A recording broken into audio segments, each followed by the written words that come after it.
Hey guys, so still reading in, oops, there we go. Still going to read some in our Wonder book. Remember, we're still in Via, her section, her view. She was getting ready to go back to school.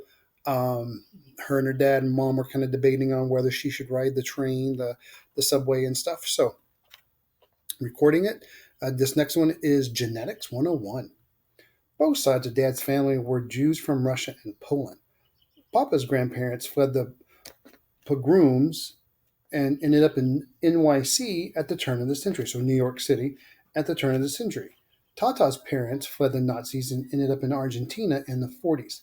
Papa and Tata met at a dance on the Lower East Side while she was in town visiting a cousin. They got married, moved to Bayside, and had dad and Uncle Ben. Mom's side of the family is from Brazil, except for her mother, my beautiful grands, and her dad, Augusto, who died before I was born. The rest of Mom's family, all of her glamorous aunts, uncles, and cousins, still live in Alto Leblon, a ritzy suburb south of Rio. Grands and Augusto moved to Boston in the early 60s and had Mom and Aunt Kate, who's married to Uncle Porter. Mom and Dad met at Brown University and have been together ever since. Isabel and Nate, like two peas in a pod. They moved to New York right after college and had me a few years later, then moved to a brick townhouse in North River Heights, the hippie stroller capital of Upper Manhattan, when I was about a year old. Not one person in the exotic mix of my family gene pool has ever shown any obvious signs of having what August has.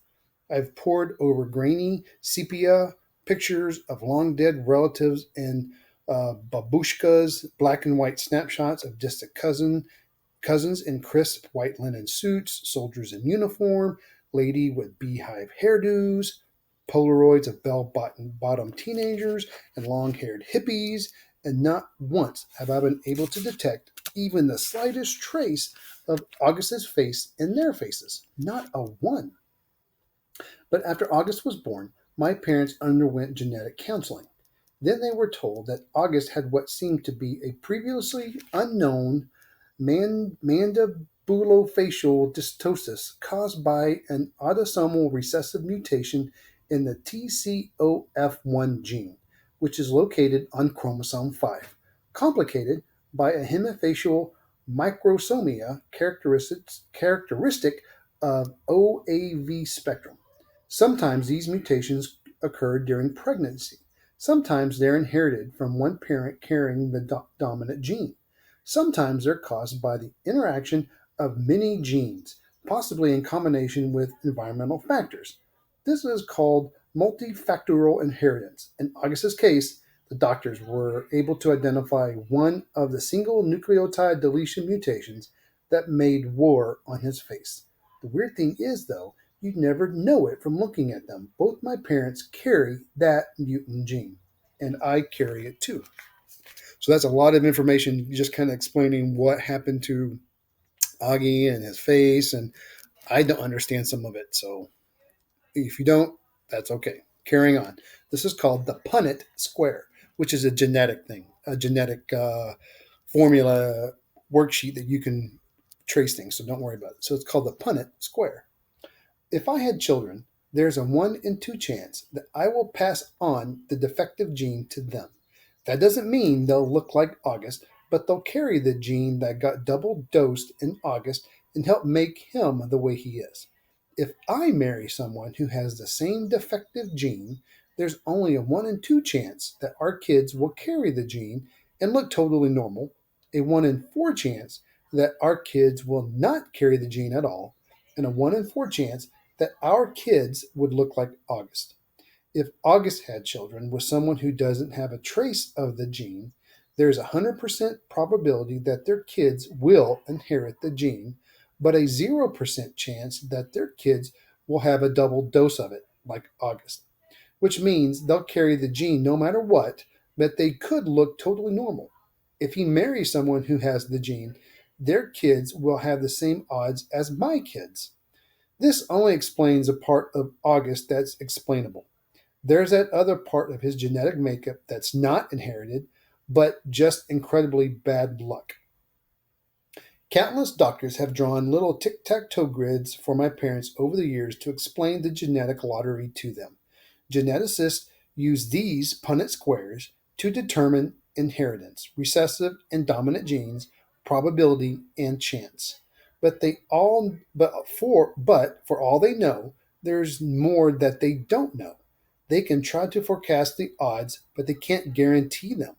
They use terms like germline mosaicism, chromosome rearrangement, or delayed mutation to explain why their science is not an exact science. I actually like how doctors talk. I like the sound of science. I like how words you don't understand explain things you can't understand. There are countless people under words like germline mosaicism or chromosome rearrangement, delayed mutation, countless babies who'll never be born like mine. And this is the next one is called Out with the Old. Miranda and Ella blasted off. They attached themselves to a new crowd destined for high school glory. After a week of painful lunches where all they would do was talk about people who didn't interest me, I decided to make a clean break for it. They asked no questions, and I told no lies. We just went our separate ways. I didn't even mind after a while. I stopped going to lunch for about a week, though to make the transition easier, to avoid the fake, "Oh, shoot, there's no room for you at the table, Olivia," it was easier just to go to the library and read. I finished War and Peace in October. It was amazing. People think it's such a hard read, but it's really just a soap opera with lots of characters, people falling in love, fighting for love, dying for love. I want to be in love like that someday. I want my husband to love me the way Prince Andre loved Natasha. I ended up hanging out with a girl named Eleanor who I'd known from my days at PS22, though we'd gone to different middle schools. Eleanor had always been a really smart girl, a little bit of a crybaby back then, but nice. I never realized how funny she was. Not laugh out loud, daddy funny, but full of great quips. And she never knew how lighthearted I could be. Eleanor, I guess, had always been under the impression that I was very serious. And, as it turns out, she never liked Miranda and Ella. She thought they were stuck up. I gained entry through Eleanor to the smart kids table at lunch. It was a larger group than I had been accustomed to hanging out with, and a more diverse crowd. It included Eleanor's boyfriend, Kevin, who would definitely become class president someday, a few techie girls, or a few techie guys, girls like Eleanor who were members of the yearbook committee and the debate club, and a quiet guy named Justin who had small round glasses and played the violin, and who I had an instant crush on. When I'd see Miranda and Ella, who were hanging out with the super popular set, we'd say, "Hey, what's up?" and move on. Occasionally, Miranda would ask me how August was doing and then say, "Tell him I said hello." This I never did, not to spite Miranda, but because August was in his own world these days. There were times at home that we never crossed paths. All right, so tomorrow or next time, I'll try to read a little bit more, and we'll read in the next chapter is called October 31st. All right, you guys have a good night.